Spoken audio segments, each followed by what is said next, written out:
이 시간에는 우리를 구원하신 이유라는 제목으로 우리가 함께 하나님의 말씀 은혜를 나누도록 하겠습니다.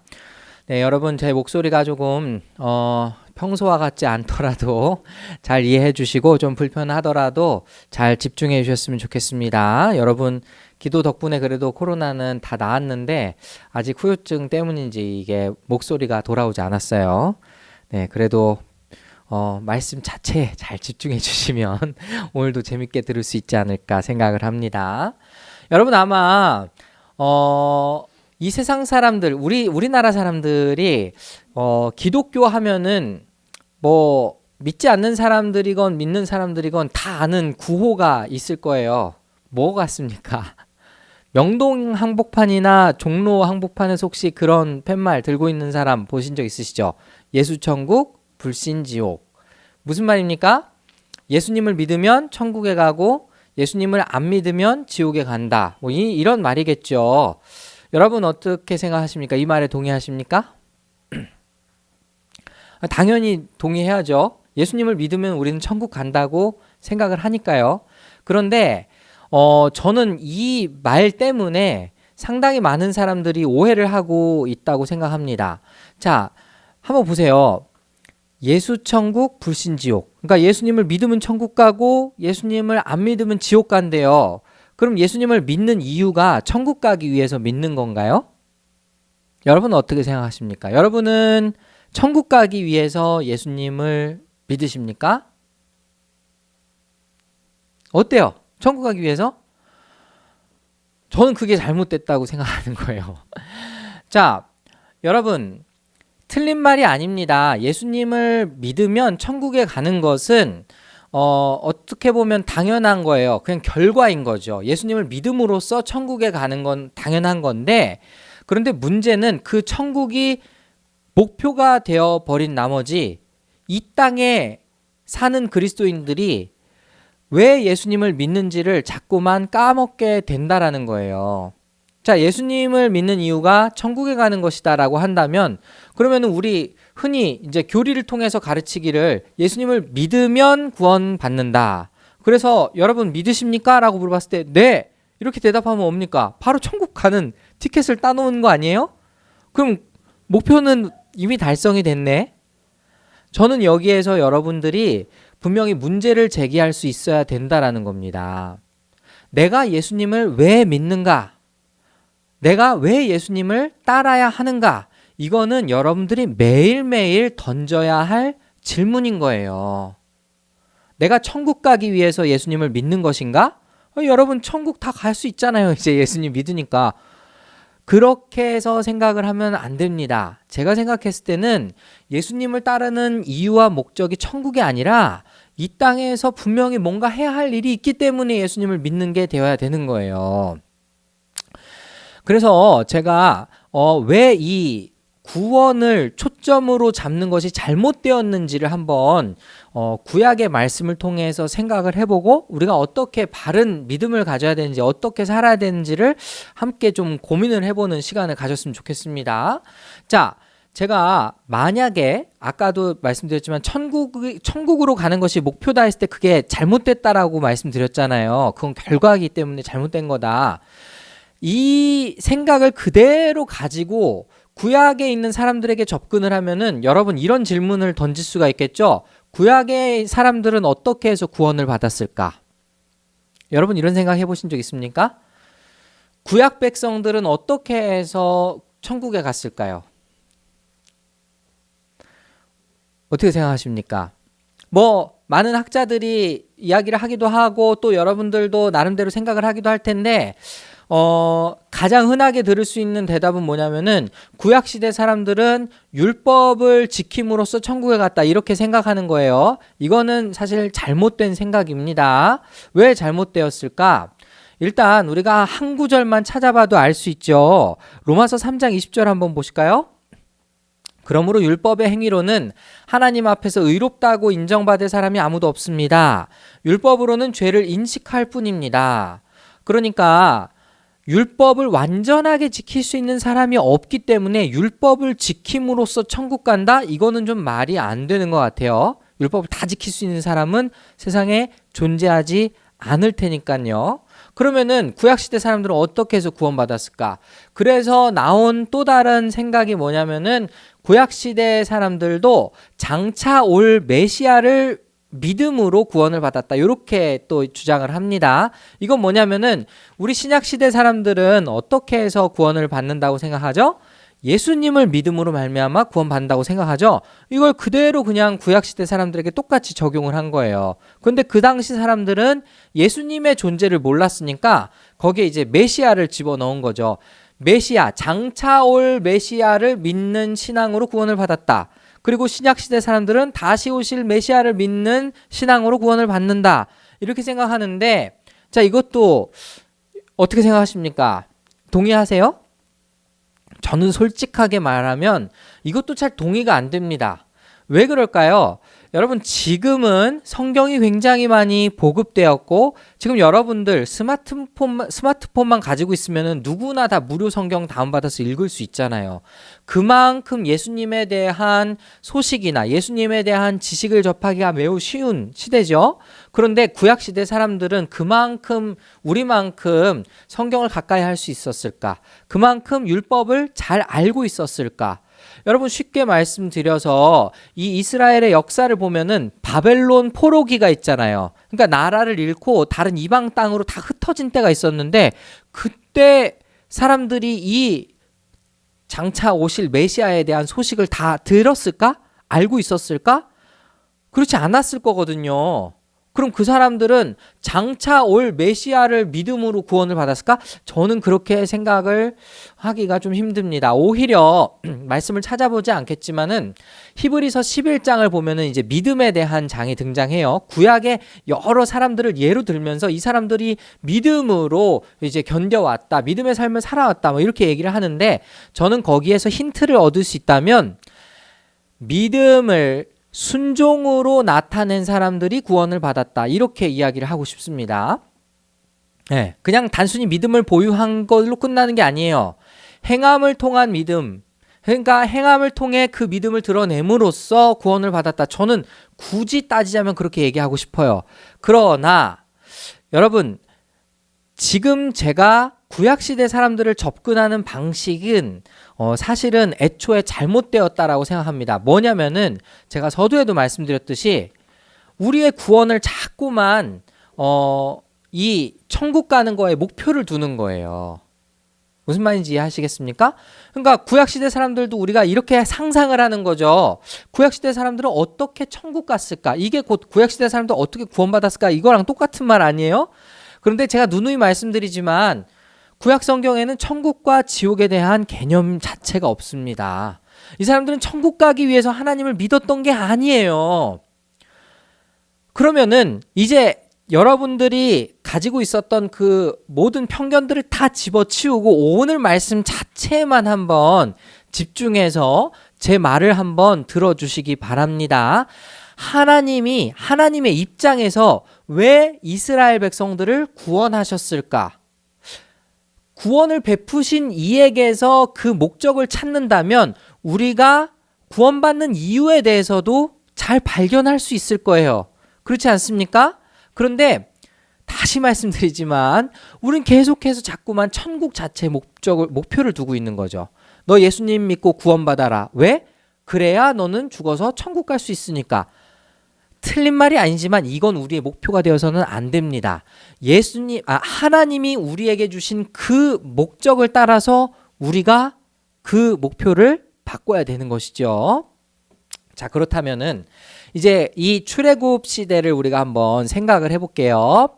잘 알고 있는 내용이지만 이스라엘 백성들은 처음에 이집트의 노예로 살아왔습니다. 맞습니까? 네, 이집트의 노예로 있었죠. 우리가 죄의 종이 되었던 신분과 똑같은 겁니다. 그러다가 하나님께서 이스라엘 백성들을 구원해 주셨어요. 맞습니까?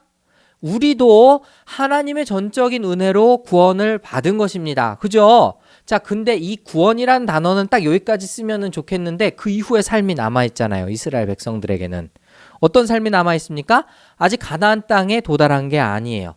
하나님이 약속하신 것을 아직 발견한 게 아니에요. 그러니까 성취한 게 아니에요. 그래서 이 사람들은 가나안 땅에 들어가기 전까지 어디에서 삽니까? 40년 동안 광야 생활을 하죠. 사막에서 살게 됩니다.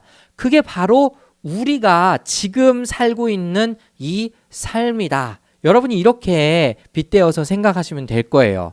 자, 그럼 오늘 말씀은 어떤 장면이냐면 마침내 하나님께서 이스라엘 백성들을 구원하신 다음에 이제 한 3개월 정도가 지났어요. 그리고 이제 하나님께서 약속하신 예배 장소로 딱 도착했을 그 시점의 말씀입니다. 출애굽기 19장 1절, 오늘 본문의 1절 말씀 한번 보실까요? 이스라엘 자손이 이집트 땅에서 나온 뒤 셋째 달 초하룻 날, 바로 그날에 그들은 신의 광야에 이르렀다. 여기서 신의 광야는 신의 산이 있는 광야를 말합니다. 그럼 이 곳은 어떤 곳이었을까? 출애굽기 3장 12절 한번 또 가보실까요? 하나님이 모세를 처음에 부르셨을 때의 장면이에요. 내가 너와 함께 있겠다. 내가 이 백성을 이집트에서 이끌어낸 다음에 너희가 이 산 위에서 하나님을 예배하게 될 때 그것이 바로 내가 너를 보냈다는 징표가 될 것이다. 어떻습니까? 하나님께서 모세를 처음 만나셨던 그 장소로 지금 모세는 다시 온 거예요. 그리고 그 장소에서 하나님이 오늘 본문의 말씀처럼 이제 이 모세에게 언약을 맺자라고 얘기하시는 겁니다. 이제 예배하는 장소다. 여기가 바로 내가 지시한 장소다라고 얘기하시는 겁니다. 모세 입장에서는요, 얼마나 감회가 새로웠을까요? 그죠? 그때만 해도 모세의 모습 어땠는지 기억하십니까? 모세는 저 보낼 만한 사람 보내십시오. 저는 아닌 것 같습니다. 이런 식으로 계속해서 부인했었잖아요. 그런데 정말 하나님의 말씀대로 하나님의 뜻대로 이루어진 거예요. 모세 입장에서는 굉장히 감격스럽겠죠? 근데 하나님이 왜 이 자리로 부르셨을까? 그것은 이스라엘 백성과 언약을 맺으시기 위함이었습니다. 그래서 여러분 이제 우리 계속해서 그 성경 일독하고 있잖아요. 지금 출애굽기 이제 24장을 보시면은 본격적으로 하나님과 언약을 맺는 장면이 등장합니다. 근데 오늘을 사는 우리에게는 이 언약을 맺는 장면이 조금 생소하게 느껴질 수 있지만은, 자, 여러분 계약서 써보신 적 있으십니까? 뭐 근로계약서를 쓴다든지 아니면은 뭐 전세계약서, 월세계약서 쓴다든지 이런 계약서 써보신 적 있으세요? 오늘날의 계약 방식은 이 종이 문서에다가 서로 간에 사인을 하고 그렇게 하는 것으로 계약이 성사되잖아요. 옛날에 이 계약 방식은 조금 달랐습니다. 그래서 이 말씀, 이제 출애굽기 24장의 말씀을 보면은 그 배경이 이 당시에 종주국 간에, 그러니까 힘이 강한 나라와 힘이 약한 나라 간의 계약을 맺는 방식하고 상당히 비슷했어요.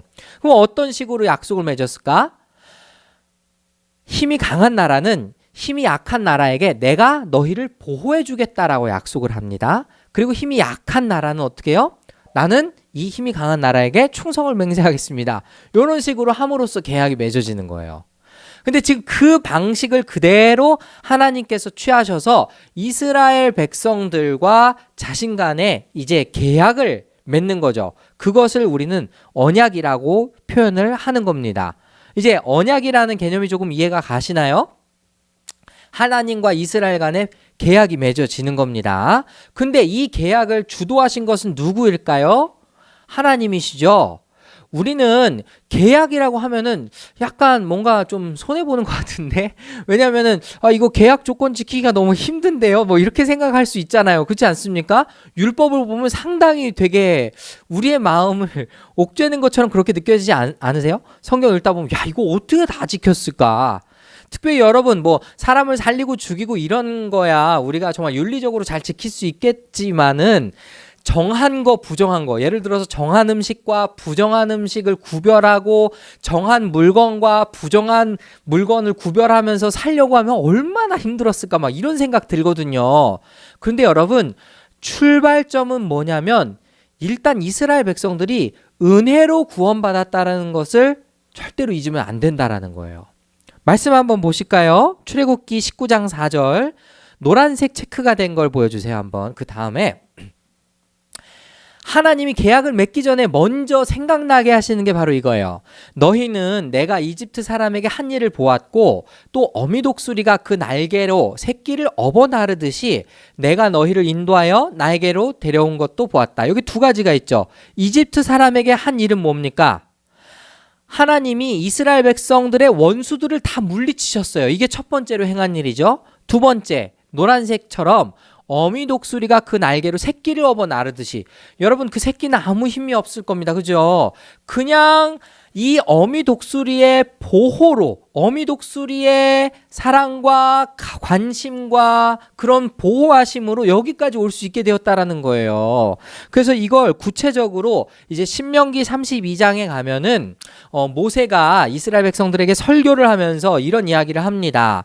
우리 너무 은혜로운 말씀이니까 같이 한번 읽어보실까요? 3절인데 그래도 같이 한번 읽어보겠습니다. 시작.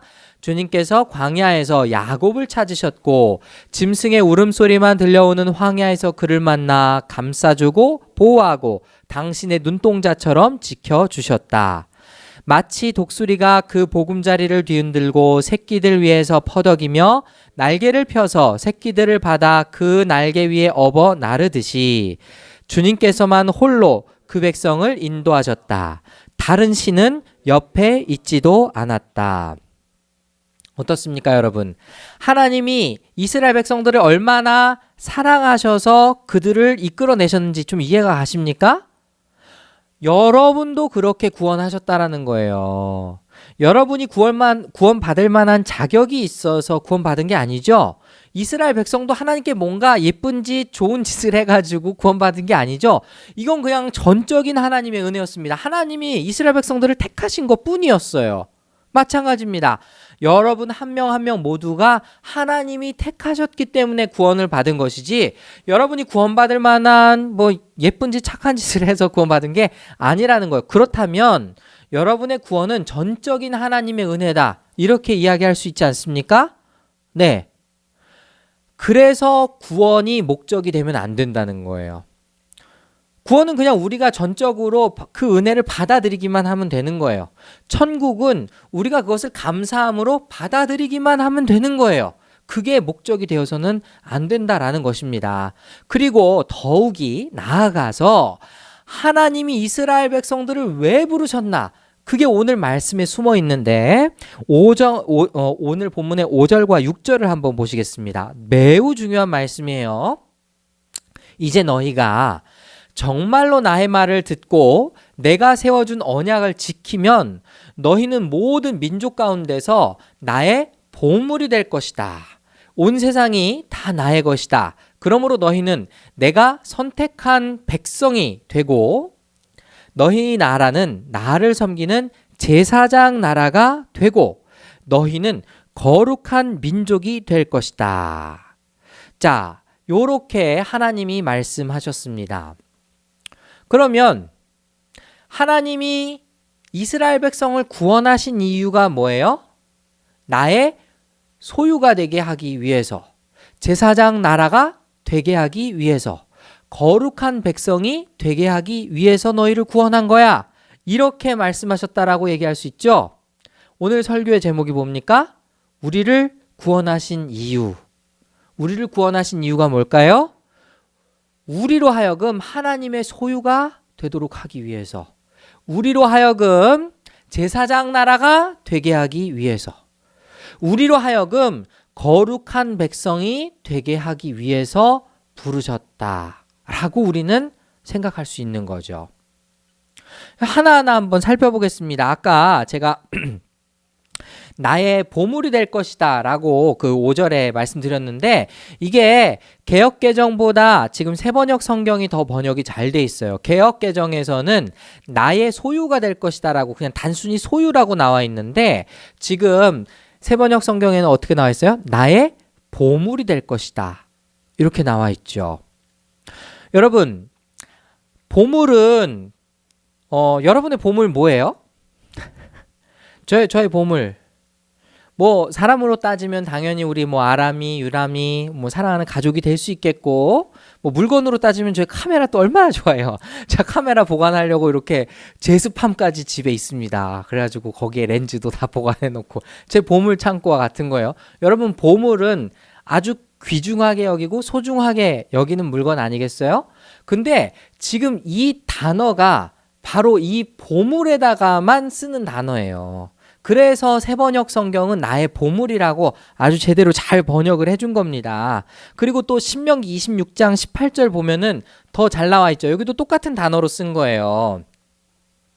여호와께서도 내게 말씀하신 대로 오늘 너를 그의 보배로운 백성이 되게 하시고 그의 모든 명령을 지키라 확언하셨느니라. 이건 또 개역개정인데 여기 보배로운 백성이라는 단어가 아까 그 소유, 나의 보물, 이 단어랑 똑같은 겁니다. 그럼 하나님이 여러분을 왜 부르셨다고요? 나의 보물로 삼으려고, 나의 보물처럼 귀하게 여기려고, 사랑하려고 부르셨다라는 거예요. 믿으십니까? 네. 여러분이 이게 첫 번째예요. 여러분과 사랑을 나누기 위해 하나님은 여러분을 부르셨다라는 것입니다. 두 번째로 또 생각을 해볼까요? 나를 섬기는 제사장 일을 맡기려고. 자, 한번 보십시오. 지금 6절에 잘 열어주셨어요. 너희의 나라는 나를 섬기는 제사장 나라가 된다. 이게 지금 두 번째거든요.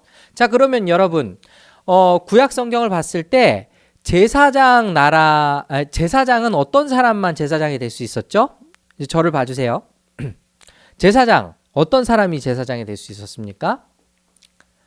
하나님이 특별히 선택한 어떤 부류만 될 수 있었어요. 누구예요?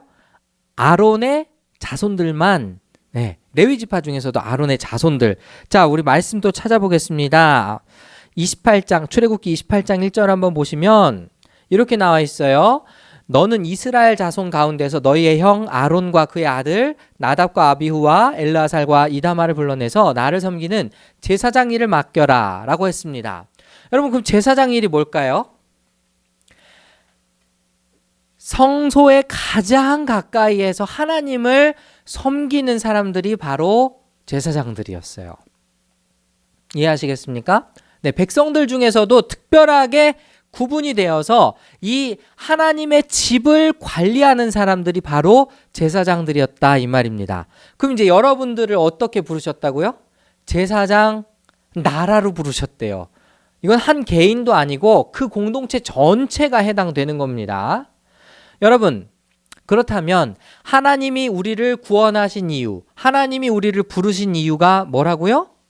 제사장으로 삼으시려고요. 그 제사장이 뭘 한다고요? 하나님을 가장 가까이에서 섬긴다고요.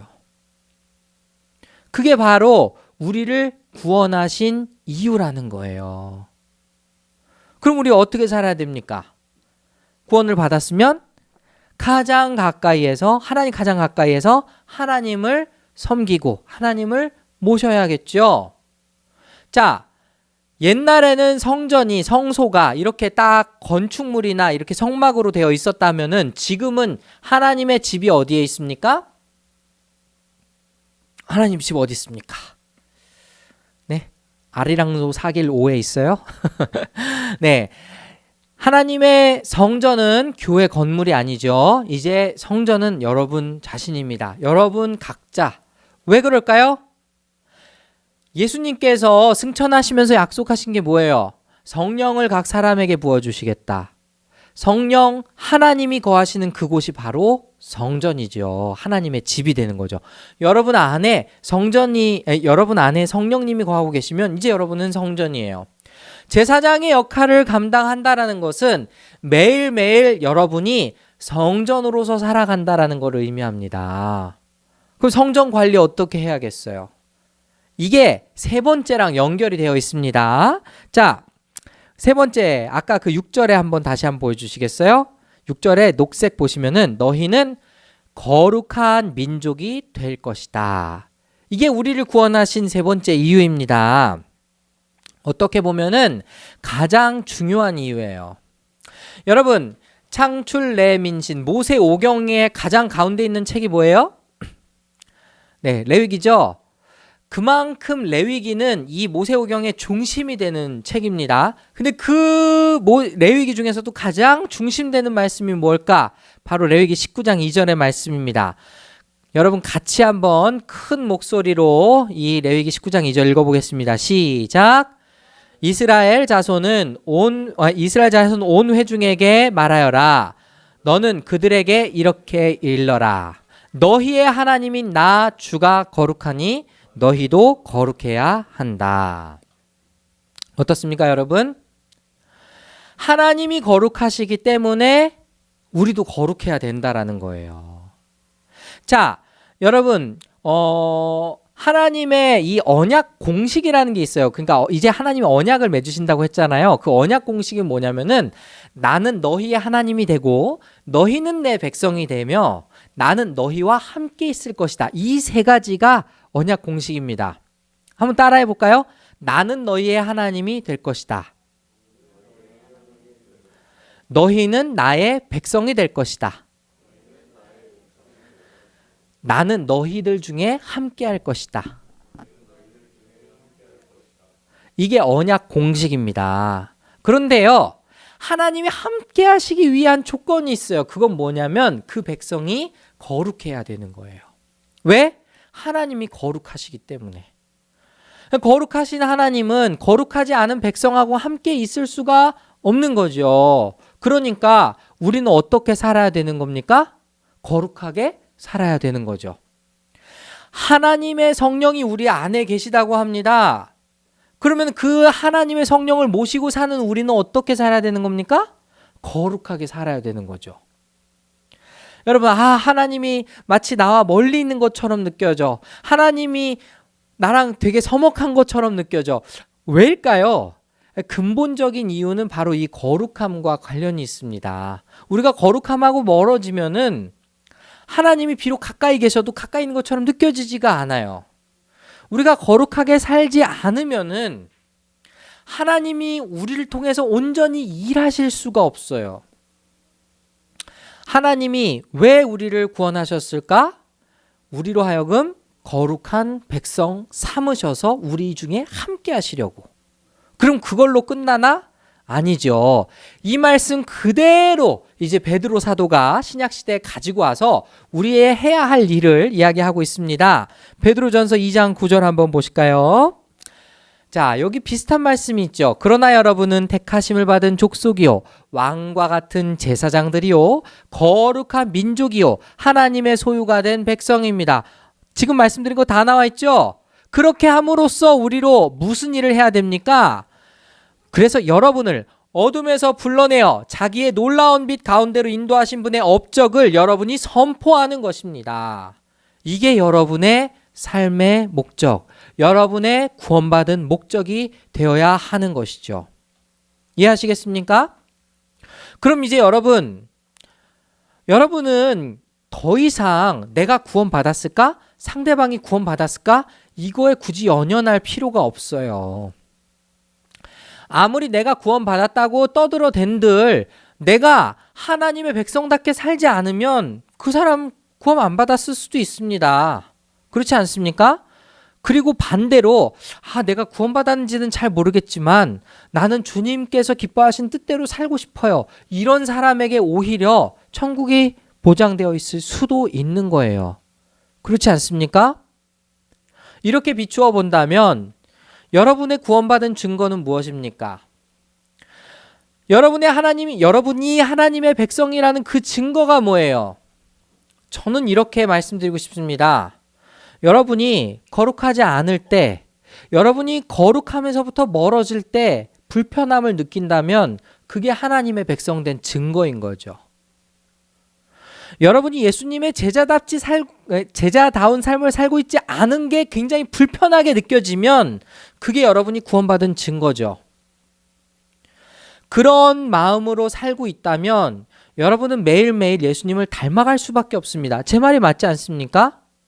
그런데 여러분, 신앙생활한 지 5년이 지나고 10년이 지나고 20년이 지났는데도 내 삶이 바뀌지가 않았어요. 예수님을 닮지가 않았어요. 예수님을 닮아서 점점 거룩해져야 되는데 거룩한 거랑은 전혀 상관없이 살고 있어요. 그럼 그 사람이 과연 구원받았다고 말할 수 있을까? 그 입술은 나는 구원받은 하나님의 백성이요 라고 이야기할지는 모르겠지만 오늘 말씀에 비춰봤을 땐 하나님의 백성이 아닐 수도 있는 거예요. 여러분, 이스라엘 백성들 정말 훈련받아서 나중에 2세대가 되어서야 가나안 땅에 들어가지 않았습니까? 약속의 땅 가나안에? 네, 그게 천국을 상징하고 있는 거예요. 약속된 땅. 그렇지 않습니까? 오늘 말씀 한번 정리해 보겠습니다. 데살로니가전서 4장 7절에 이런 말씀이 있어요. 하나님께서 우리를 불러주신 것은 더러움에 빠져 살게 하시려는 것이 아니라 거룩하게 이르게 하시려는 것입니다. 라는 말씀입니다. 여러분, 우리가 구원받은 이유는 우리에게서 출발하면 잘못돼요. 우리에게서 출발하면 잘못된 결론에 도달하게 됩니다. 구원받은 이유를 찾으려면 하나님이 우리를 구원하신 이유에서부터 찾아야 되는 거죠. 근데 오늘 본문의 말씀에 의하면 하나님 이스라엘 백성들 왜 구원하셨다고요? 나의 소유, 나의 보물로 삼고 제사장 나라로 만들고 거룩한 백성으로 만들기 위해서 그들을 부르셨다고 했죠. 그게 우리를 부르신 이유입니다. 그게 여러분을 구원하신 목적이에요. 그렇다면 여러분, 오늘 말씀을 기억하면서 우린 정말 거룩에 힘쓰며 살아야 합니다. 여러분이 구원을 받았다고 한다면 정말 하나님의 백성답게, 하나님의 보물답게, 하나님의 제사장 나라답게 살아야 되는 거예요. 여러분, 한시도 여러분이 하나님의 성전이라는 것을 잊지 마시기 바랍니다. 한순간도 여러분이 거룩한 백성이라는 것을 잊지 마시기 바랍니다. 내가 거룩하지 않을 때 내가 부담스러워야 정상이에요. 내가 죄를 지을 때 불편한 이유는 내가 하나님의 백성이기 때문에 그런 거예요. 그렇다면 여러분, 여러분의 마음에 들려주시는 그 하나님의 음성에 귀 기울이고 그 거룩한 길, 빛의 길로 나아가며 우리에게 구원을 베푸신 그 하나님을 삶으로 전하는 그러한 사명을 잘 감당할 수 있어야겠습니다. 오늘 말씀 기억하면서 거룩한 백성답게, 제사장 나라답게, 하나님의 택하신 소유 그 보화답게 살아가는 우리 사랑하는 모든 성도들 되기를 간절히 소원합니다.